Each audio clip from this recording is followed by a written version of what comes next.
Hey, what is up everybody? It's Animac here for Anime Uproar, and what if I told you that the original Joy Boy knew that he was going to lose the war 800 years ago, and that he knew that he was going to die. But he also knew that he would one day return, and so he set a secret master plan into motion. A plan that involved his own death and revival.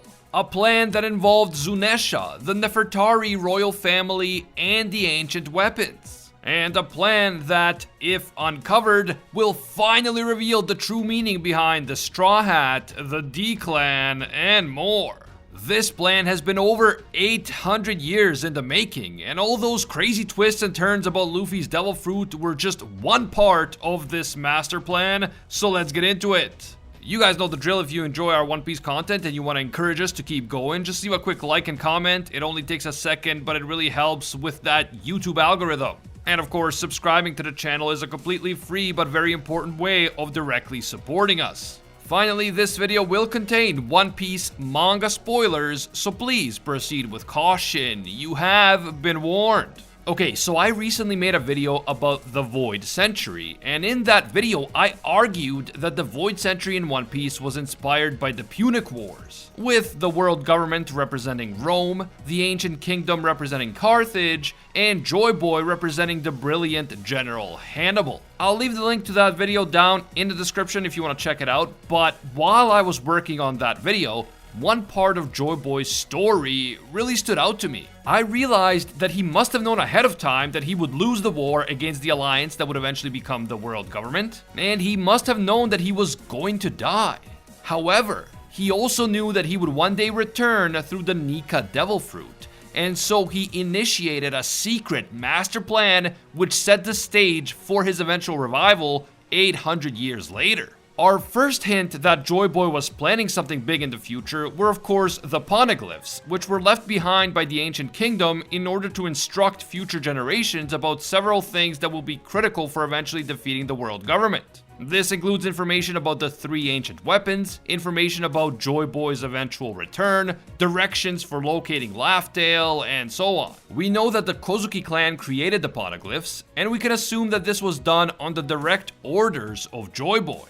After all, the Ryugyu poneglyph is a personal message from Joy Boy to Poseidon and the inhabitants of Fishman Island. This suggests that Joy Boy had a personal and direct control over the creation of the poneglyphs. They weren't created by just some random person or organization. Joy Boy was behind it all. And in fact, it is believed that Joy Boy's apology to Poseidon actually predates the creation of the poneglyphs by about 100 years. This could mean that the original Joy Boy was already dead by the time the poneglyphs were created, but Joy Boy clearly made preparations for what will happen after he dies. He likely knew ahead of time that he would lose the war 800 years ago and that he would be killed, but he instructed the Kozuki clan to create the poneglyphs after his death in order to set the stage for his eventual return.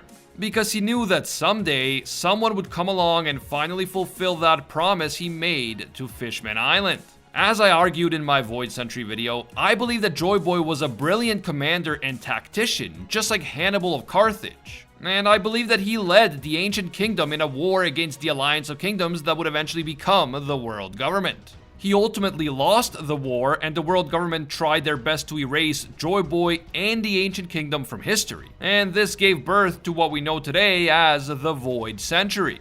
But because the original Joy Boy knew that someone would one day succeed him as the next Joy Boy through the awakening of the Nika Devil Fruit, he initiated a secret master plan 800 years in the making, and the poneglyphs were just the beginning. The fact that Joy Boy would return in some capacity is referenced multiple times in the story, from the Sea King prophecy about the 2 sovereigns to that message from Joy Boy that the Roger pirates found on Laugh Tale. In chapter 963, we learned that the Minks and the Kozuki clan made a pact hundreds of years ago, a pact that committed them to defending each other in times of need. I believe that this pact was made on Joy Boy's direct orders, and that it was just one component of the master plan that he initiated before his death. Next, we need to talk about the Nefertari family, a royal family that has always been an outlier. They were one of the 20 royal families who established the world government, but they were the only royal family that decided not to move to Marijua. Instead, they chose to remain in Alabasta while still technically joining the world government. But by refusing to live as celestial dragons in Marijua, the Nefertari undermined the very concept of celestial dragons. If these celestial dragons really were such superior godly beings who lived in a holy land that was so much better than anywhere else in the world, then why would the Nefertari willingly reject this type of life? The decision that the Nefertari made makes the entire celestial dragon system look bad, and it clearly undermines their most important messaging. The Reverie arc confirmed that the Nefertari are seen as traitors by the celestial dragons, and yet the Nefertari don't seem to have been punished for their betrayal.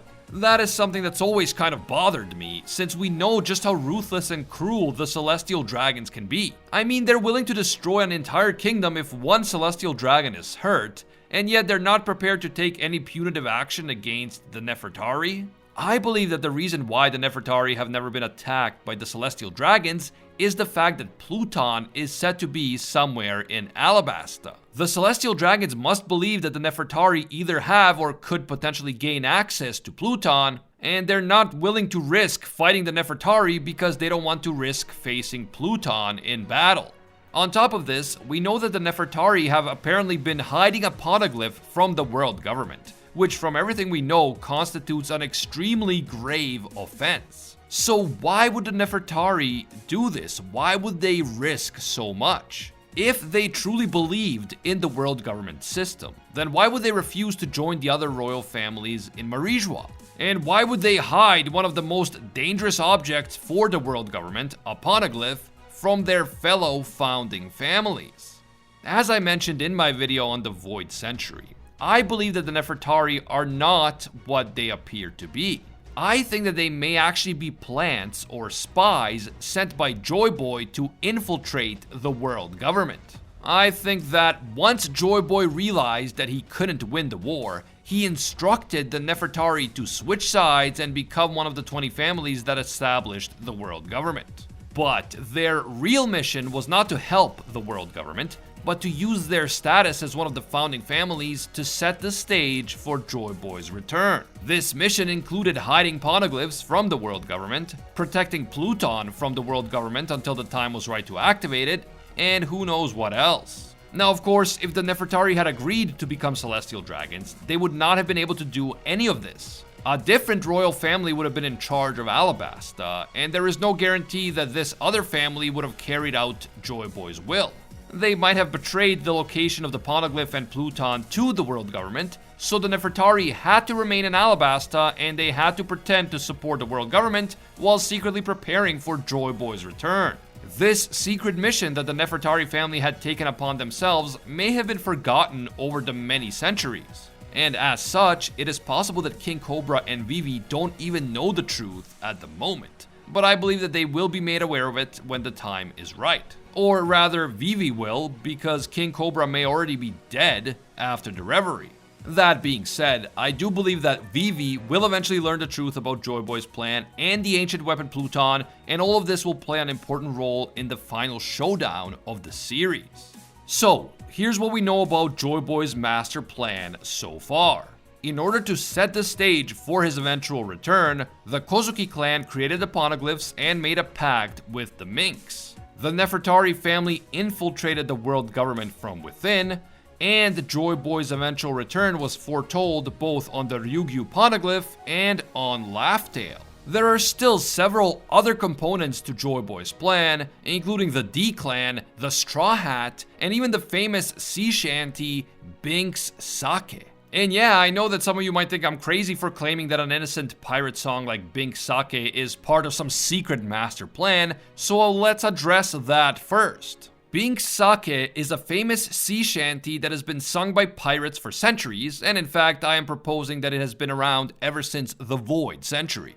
Binks Sake is not just a song, it is actually an oral history which tells the tragic story of the Void Century, the dawn of the world, and Laugh-Tale.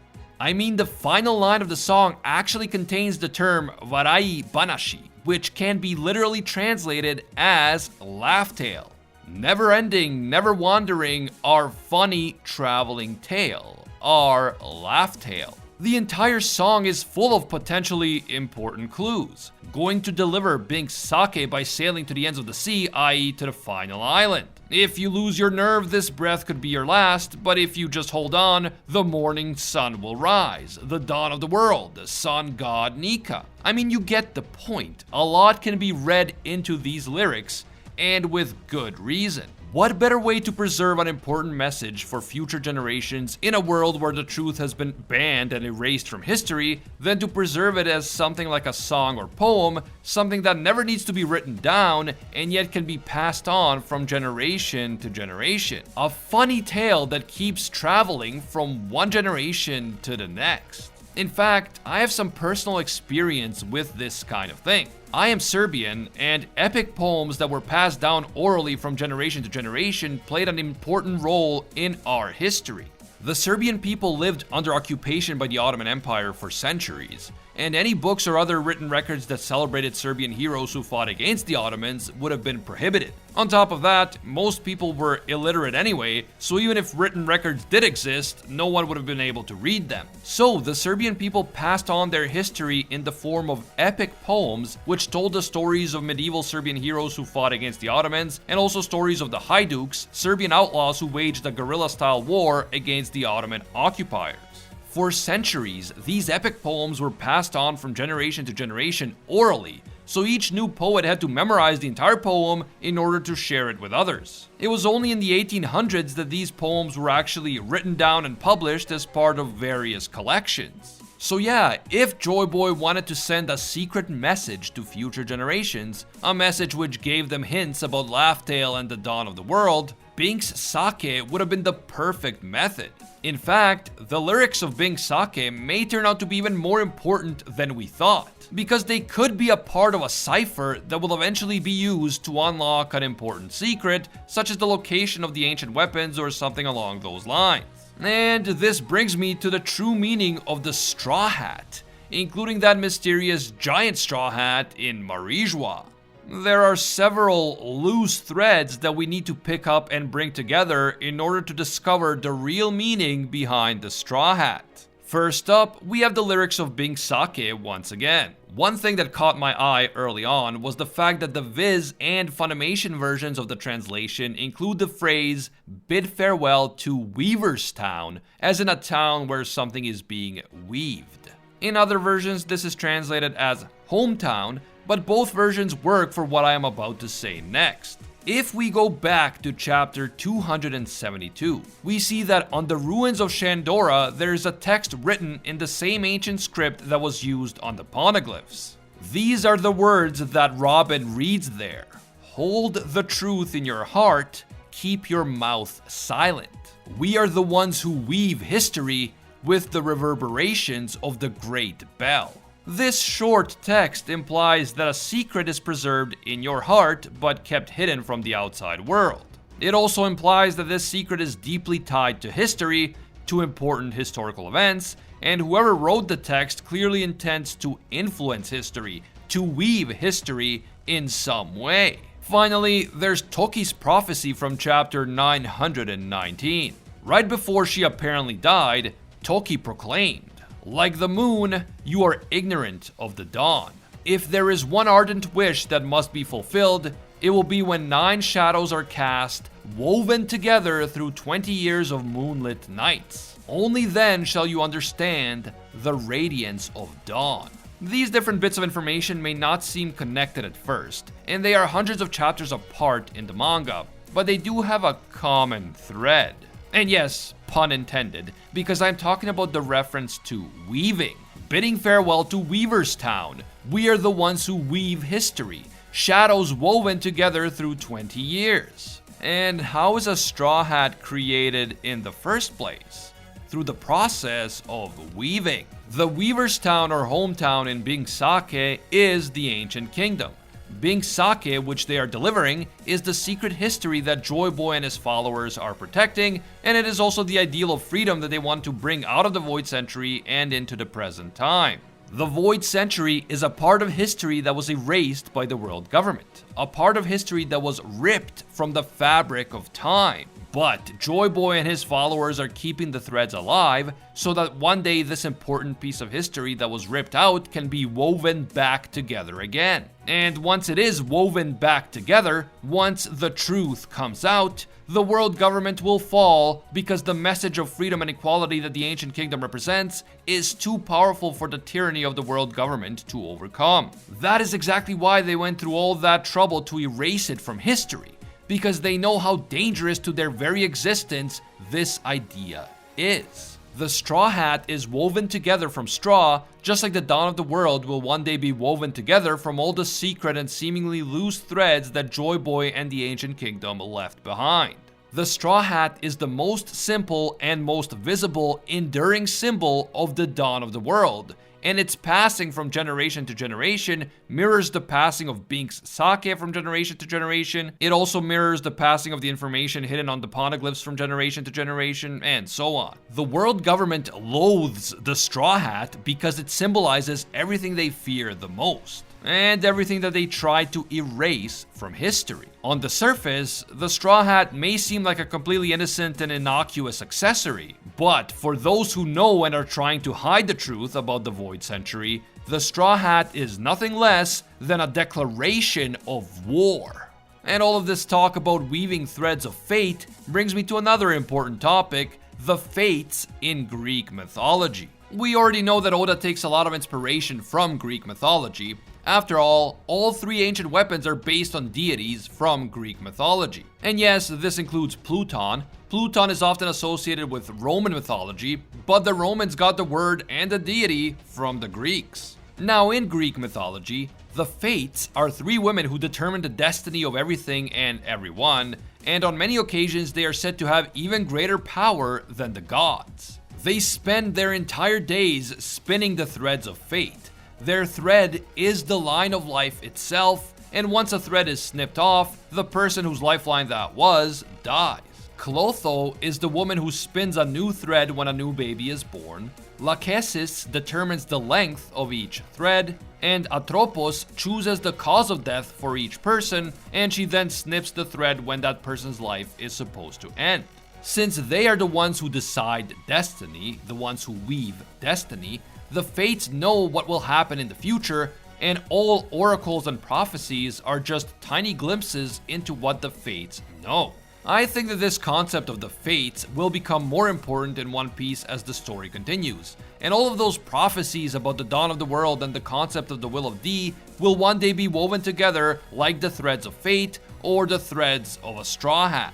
We may even see the three Fates from Greek mythology being associated with the three ancient weapons. Uranus could be the Nika devil fruit, which has been reincarnated inside a new person, a new thread. Poseidon controls powerful living creatures, the Sea Kings, which symbolizes life and the thread of life itself. And of course, Pluton is a battleship which can destroy life, and so it snips the threads of many. Now let's circle back to the Straw Hat, and especially that giant straw hat that is being held inside a freezing vault-like room in Marijua. This, I admit, is a real mystery, and many have suggested that this could be the straw hat that belonged to the original Joy Boy.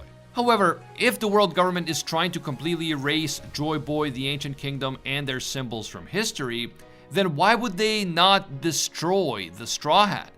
Why keep it in this strange room, as if trying to preserve it, when you could just destroy it and then no one would ever find it? While I believe that the Straw Hat in general is a symbol of Joy Boy's master plan and therefore of Joy Boy's will, could this specific hat have some sort of special ability which makes it impossible to destroy? And is the cold temperature required in order to keep this hat's special power from activating? Potentially. But the hat could also be one of the keys to deciphering the truth about Joy Boy's master plan. Maybe Imu-sama is keeping it on ice because it actually contains some important information, like maybe something is written on it or engraved inside of it. And maybe the cold is somehow preventing the letters from fading or something. I don't know, I'm not a scientist. Perhaps Imu-sama knows that there's a secret message on the straw hat, but he or she is unable to decipher it at this point for some reason. But this message might be too important to destroy, and so the hat has been preserved. It's hard to say what's really going on with this straw hat based on the limited information that we have so far. But there has to be some good reason why this hat has been carefully preserved rather than just destroyed along with everything else related to the ancient kingdom. I could totally see Robin finally solving the mystery of the giant straw hat during the climax of the story, but we'll have to wait and see. Definitely let me know what you think of the giant straw hat at Marijois. What is its significance and why hasn't it been destroyed? Why is it being kept in this frozen vault, almost like Imu-sama is deliberately trying to preserve it? Let me know down below. Finally, we need to talk about the D clan, because along with the Poneglyphs, the Nefertari family, Binks Sake, and the Straw Hat, I believe that the D clan is also an important aspect of Joy Boy's master plan. There are a ton of theories out there on what the D clan is and what the D stands for. In a previous video, I argued that perhaps only members of the D clan are able to awaken the Nika devil fruit, and because the D clan members are so rare, no one was able to awaken the fruit until Luffy. But even if that were the case, it still wouldn't explain where the D clan actually came from. What makes them so special? Some have suggested that members of the D clan are all descendants of the original Joy Boy, meaning that they are all related by blood, but because it's been 800 years since the death of Joy Boy, they are very distant relatives, and over the centuries, many of them forgot what the D in their name even means. This theory would have to account for the fact that giants like Jaguar D. Sol and his family are also members of the D clan. But if we assume that giants and humans can have children with each other, then this theory could technically be possible. Another popular theory is that the D clan are descendants of the original Joy Boy's crew. So they're not all related by blood, but they do all trace their origins to the Void Century and to Joy Boy himself. I think that this second scenario is more likely. I believe that Joy Boy created the D clan himself in order to advance his master plan. A plan that would only come to fruition centuries after his death. Members of the D clan may be descendants of Joy Boy's crew, or they may be the descendants of a secret society that Joy Boy established. A secret society dedicated to advancing his master plan and his will after his death. Either way, it's clear to me that members of the D clan have an important role to play in the coming final showdown against the world government. And they will almost certainly turn out to be instrumental in ushering in the dawn of the world. Now, several big questions remain. Do the members of the D clan have any sort of special powers or abilities compared to normal people? Are they more likely to embrace the will of Joy Boy than normal people, and if so, why? And what does the D stand for anyway? The D could stand for destiny, because they are destined to fulfill Joy Boy's plan, or for devil, in the sense that devils are the enemies of gods, and the D clan are the natural enemies of the celestial dragons. But I think that the D very likely stands for dawn, because that word dawn is everywhere in One Piece, and it has been foreshadowed from the very beginning. Romance Dawn is the name of the very first chapter. The dawn of the world is the epic world-changing event that the Kozuki and the Minks have been waiting for centuries. Toki's prophecy places a strong emphasis on the coming dawn, and so on. Members of the D clan may have a special will that has somehow been inherited by each and every one of them, the will of Joy Boy, which will one day fulfill Joy Boy's master plan and bring about the dawn of the world. But if that is the case, we would need some sort of explanation for how this will is inherited in the first place. We know that devil fruits seem to have a will of their own, but it appears that not all members of the D clan have been devil fruit users. Gold D. Roger was not a devil fruit user, as Kaido confirmed in chapter 1047. And this means that Roger could not have inherited any sort of will from a devil fruit. So if the connection isn't devil fruits, what is the explanation? Do members of the D clan just have some sort of special destiny? Are they all chosen ones who are favored by the gods or the universe or something? Or are they just normal people who happen to find themselves in extraordinary situations because that D initial in their names leads others to treat them differently? Which makes it all a sort of self-fulfilling prophecy. I think it's probably a little bit of both. Members of the D clan do have a special role to play in the One Piece story, which means that fate is definitely a factor here. But I would like to argue that it's not just about fate. Throughout the course of this video, I've been suggesting that the original Joy Boy predicted his own defeat and death, and that he carefully constructed a master plan that has been 800 years in the making. This plan involved the Kozuki clan and the Poneglyphs, the alliance between the Kozuki and the Minks in anticipation of the dawn of the world, the Nefertari family's refusal to live at Marijois, the treasure left behind on Laugh-Tale, the true meaning of Bink's sake, and the powerful symbolism of the Straw Hat. The existence of the D clan is likely another aspect of Joy Boy's plan.